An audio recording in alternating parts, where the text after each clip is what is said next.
کی بارگاہ میں درود پاک کی نظریں پیش کریں۔ اللہم صلی علی سیدنا مولانا محمد وعلی آلہ وصحبہ وبارک وسلم صلاۃ و سلام علیک یا رسول صلو علیہ صلاۃ و سلام علیک یا رسول اللہ۔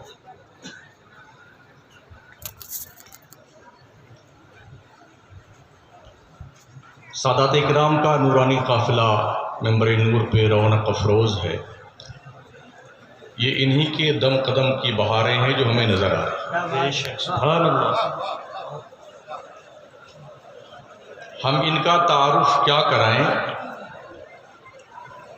یہ ہم سب کے تعارف ہیں۔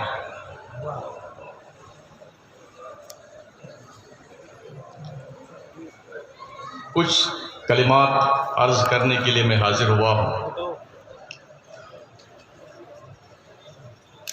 میں نے آیہ مبارکہ پڑھی ہے، ان تنصروا اللہ ینصرکم ویثبت اقدامکم۔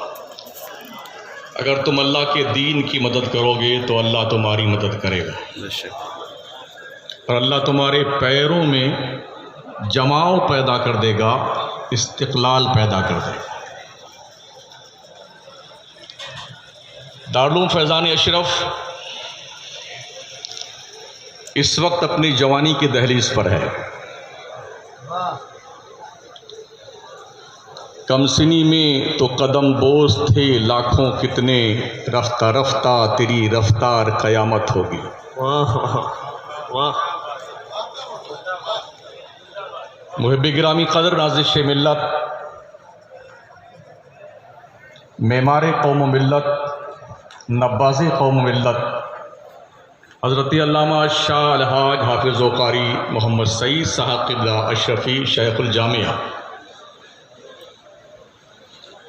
بظاہر تو بہت مختصر سا وجود ہے، مگر مت سہل ہمیں جانو، پھرتا ہے فلک برسوں۔ واہ واہ۔ مت سہل ہمیں جانو، پھرتا ہے فلک برسوں، تب خاک کے پردے سے انسان نکل۔ سبحان اللہ سبحان اللہ۔ واہ واہ۔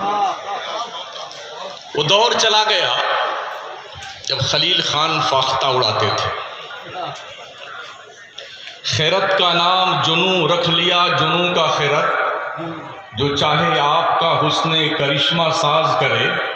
اب یہ پوچھا جائے گا کہ جنوں کا نام خیرت کیوں رکھا ہے اور خیرت کا نام جنوں کیوں رکھا ہے؟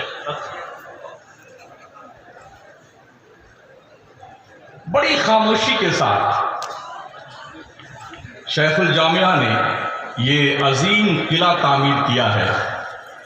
میں مبارکباد پیش کرتا ہوں سب سے پہلے کمیٹی کے لوگوں کو۔ جب کمیٹی فتین بن جاتی ہے تو ادارے میں کام نہیں ہوتا۔ بے شک، حق ہے، بہت خوب۔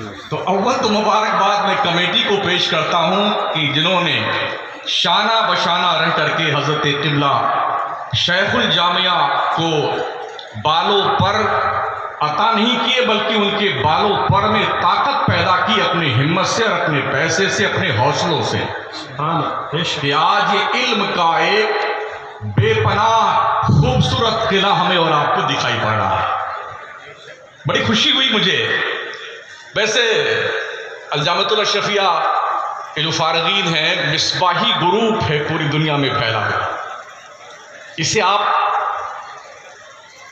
اشرفیہ کا آئی ٹی سیل کہہ سکتے ہیں۔ سیم اسی نہج پر شیخ الجامعہ علامہ حافظ سعید صاحب قبلہ اشرفی نے فیضانی آئی ٹی سیل جو بنایا ہے، بڑا دمدار ہے۔ سبحان اللہ سبحان اللہ، بہت خوب۔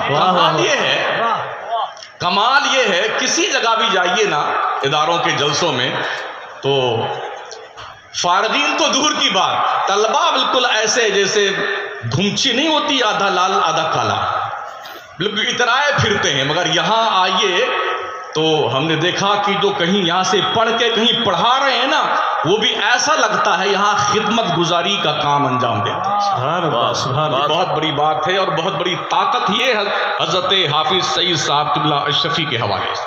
سبحان اللہ۔ میں سمجھتا ہوں اس ادارے نے حافظ، قاری، عالم، کاتب، مصنف، مناظر اور قلم کار بہت اچھے پیدا کیے ہیں۔ اب پہلوان بھی بنا رہے ہیں۔ سبحان اللہ، ماشاء اللہ، واہ واہ واہ واہ واہ، یہ وقت کی وہ ضرورت ہے جو بہت زیادہ کارآمد اور وقت کی شدید ضرورت ہے، اور یہ وہی محسوس کرتا ہے جو آنکھیں کھول کر رکھے۔ جو لوگ آنکھیں موند کے بولتے ہیں نا، وہ بولتے کم ہے، بیلتے زیادہ ہے۔ دنیا میں ہو کیا رہا ہے یہ دیکھنا ہوگا، اور پھر دیکھ کر کے قدم اٹھانا ہوگا ہمیں کس طرف جانے کی ضرورت ہے۔ بے شک، اور جو آدمی سورداس بن جائے اسے کیا پتہ دنیا میں کیا ہو رہا ہے۔ مطلب یعرف اہل زمانی فہو جاہل، جو اپنے زمانے کے لوگوں کو نہیں پہچانتا، حالات کو نہیں پہچانتا، وہ جاہل آدمی۔ پہچاننے کے لیے آنکھ ضروری ہے، بے شک، آنکھ کے لیے دیکھنا ضروری ہے۔ اچھا، جو آنکھ کے اندھے ہوتے ہیں نا وہ بھی پہچانتے ہیں، مگر کب؟ نوٹ نکالنے کے بعد ایسے ٹٹولتے ہیں 10 کو روپیہ ہے کہ 5 کا روپیہ ہے، لیکن فوری طور پر پہچاننے کے لیے آنکھ اور آنکھ میں روشنی ہونے کی ضرورت ہے۔ ایکسٹرنل اور انٹرنل دونوں مخالف کی تیز اور تند ہواؤں نے جنے کتنے تھپیڑے کھلائے حافظ سعید صاحب کو۔ اگر ہمالیہ پربت ہوتا تو وہ بھی اپنی جگہ چھوڑ دیتا، مگر چلا جاتا ہوں ہنستا کھیلتا موج حوادث سے، اگر آسانیاں ہو زندگی دشوار ہو جائے۔ واہ واہ، بے شک بے شک، بہت خوب، انہوں نے حضور حافظ ملت کے اس جملے پہ عمل کیا، ہر مخالفت کا جواب کام ہے، اور یہ وہ مستحکم اور دمدار کام ہے فیضان اشرف کی شکل میں کہ ہر کچھ کلاہنے روزگار کی ٹوپی زمیں بوس ہوتی ہوئی دکھائی پڑتی ہے۔ بے شک بے شک، میں مبارکباد پیش کرتا ہوں ان اساتذہ کو جو اپنا خون جگر یہاں کے طلبہ کو پلاتے ہیں، جو محنت کرتے ہیں بچوں کے اوپر، جو شبانہ روز اپنی تمام تر محنتوں کو بروئے کار لا کر کے بچوں کے دل کے اندر علم مصطفیٰ کی روشنی کو ڈال کر کے انہیں خوبصورت نگینہ بناتے ہیں، تراشتے ہیں۔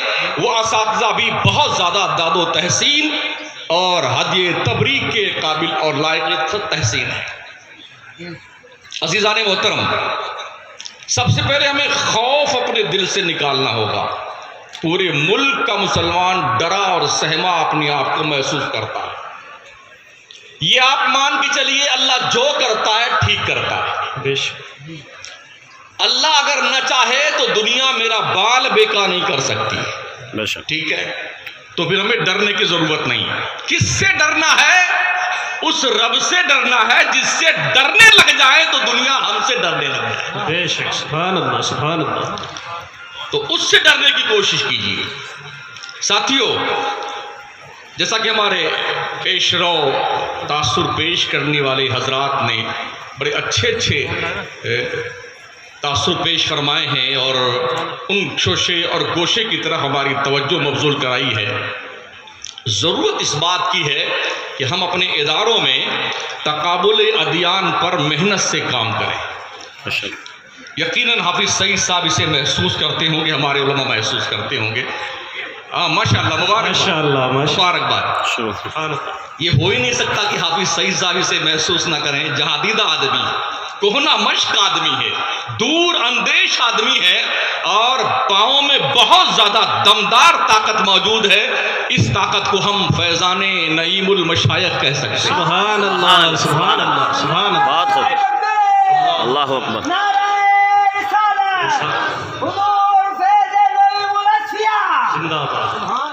حاضرین محترم، آپ محسوس کیجئے، اپنے ماتھے کی کھلی آنکھوں سے دیکھیے نا یہ کیا کچھ ہو رہا ہے۔ میڈیکل کالج بھی شروع ہونے والا، کیا ہے حضرت؟ ادھر پیچھے یونانی میڈیکل کالج، جی باسنی ناگوری طبیہ کالج۔ انگریزوں نے بڑی خوبصورتی کے ساتھ مکارانہ چال چل کر کے دیش چھوڑتے وقت تعلیم کو 2 حصوں میں بانٹ دیا تھا، ایک دین کی تعلیم، ایک دنیا کی تعلیم۔ نتیجہ یہ ہوا جو دنیا کی تعلیم حاصل کرنے میں لگا وہ دین سے جاہل رہ گیا، اور جو دین کی تعلیم حاصل کرنے لگا ہے وہ دنیا سے جاہل ہو گیا۔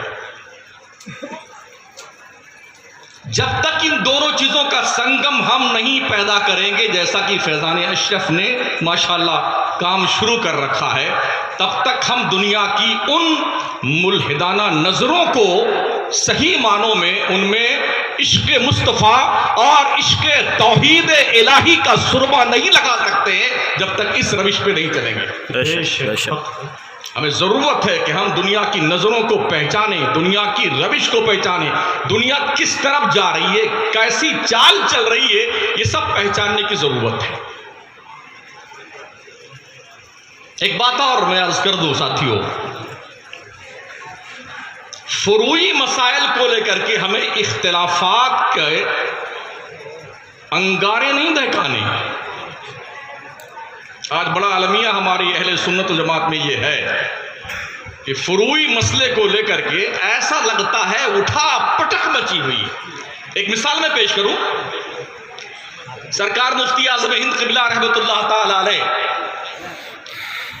جس وقت بقید حیات تھے اور مائک پر نماز پڑھانے کا مسئلہ اٹھا کہ مائک پر نماز پڑھانا جائز ہے کہ ناجائز، وہ ہمارے پیر و مرشد ہیں رحمت سبحان اللہ۔ منظر اسلام کے حضرت محتمم تھے اور مفتی افضل حسین صاحب قبلہ رحمۃ اللہ تعالی علیہ اس منظر اسلام کے اندر صدر مفتی کے منصب پہ فائز تھے۔ سرکار مفتی اعظم ہند نے فرمایا اور باضابطہ کتاب لکھی گئی، فتویٰ دیا سرکاری، ندوی، سلفی، اصلاحی، فلاحی، یہی لیکچرر اور پروفیسر اور ڈاکٹر ملتے ہیں الا ماشاءاللہ۔ ہمارے سنی تو کہیں سرما لگانے کے لیے بھی شاید کبھی مل جائے ایک کا دکا۔ سنیوں کے سارے بچے صرف دارالفیضان اشرف میں تو پڑھنے آتے نہیں ہیں، یہ کالج میں بھی جاتے ہیں، یونیورسٹی میں بھی جاتے ہیں۔ آپ مجھے بتائیے، اگر آپ نے ڈھنگ کی تربیت اپنے اولاد کی نہیں کی ہے تو اس کالج اور یونیورسٹی کے پرفریب ماحول اور فضا میں ان کے ایمان کے تحفظ کی ضمانت کون دے گا؟ اس کے علاوہ جہاں پر ایک بھی مسلم پروفیسر نہیں ہے، لیکچرر نہیں ہے، بنامے مسلم ہی صحیح، صرف نان مسلم کمیونٹی کے لیکچرر اور پروفیسر ہیں، اس ماحول میں ہمارا بچہ کتنا گھٹ گھٹ کر تعلیم حاصل کرتا ہے اس کا انداز آپ لگا سکتے ہیں۔ ابھی ہم راستے میں آ رہے تھے ڈاکٹر سلیم صاحب کے ساتھ میں، اسی پہ ہماری گفتگو چل رہی تھی۔ ہمیں ضروری ہے کہ ہم اپنی قوم کے ان ڈاکٹروں، پروفیسرز، لیکچرر اور پڑھے لکھے لوگ جو انجینئر ہیں اور لائر ہیں ان کو اکٹھا کریں، ان کی ایک مضبوط ٹیم بنائیں۔ ہم سوچتے ہیں صرف مولانا کی کمیٹی بن جائے، یہ روز لڑیں گے، روز لڑیں گے، روز کرتے پھاڑیں گے اور جبے پجامے پھاڑیں گے۔ مولانا بھی ہو، ڈاکٹر بھی ہو، لیکچرر بھی ہو، پروفیسر بھی ہو، لائر بھی ہو، انجینئر بھی ہو، اور صاف طبیعت کے تاجر مالدار بھی ہو۔ پاگل تاجر کی بات نہیں کرتا، پگلائے ہوئے دولت مند گدوں کی بات نہیں کرتا، میں ان کی بات کرتا ہوں جن کی سوچ صحیح سمت میں جاتی ہے، ان کی بات کرتا ہوں۔ ایسے لوگوں کی ٹیم ہونی چاہیے جو وقتاً فوقتاً، بلکہ میں سمجھتا ہوں مہینے میں 2-4 مرتبہ میٹنگیں ہوتی رہیں اور ہمارے ملک کی پیمانے پر ہماری قوم، ہمارے بچے اور ہماری بچیاں کن حالات سے دوچار ہیں، تبادلہ خیالات کرنے کے بعد کوئی مستحکم لائحہ عمل مرتب کیا جائے جس سے ہم ان اسکول اور کالجز اور یونیورسٹیز میں پڑھنے والے مسلم بچوں اور بچوں کے ایمان کے تحفظ کا کوئی ذریعہ بن سکے۔ بس یہ چند گزارشات تھیں۔ اللہ سلامت رکھے اس گلستان اشرف کو، یہاں سے پھول ایسے کھلتے رہیں جن کی خوشبو سے مشام جاں معطر ہوتے رہیں۔ السلام علیکم۔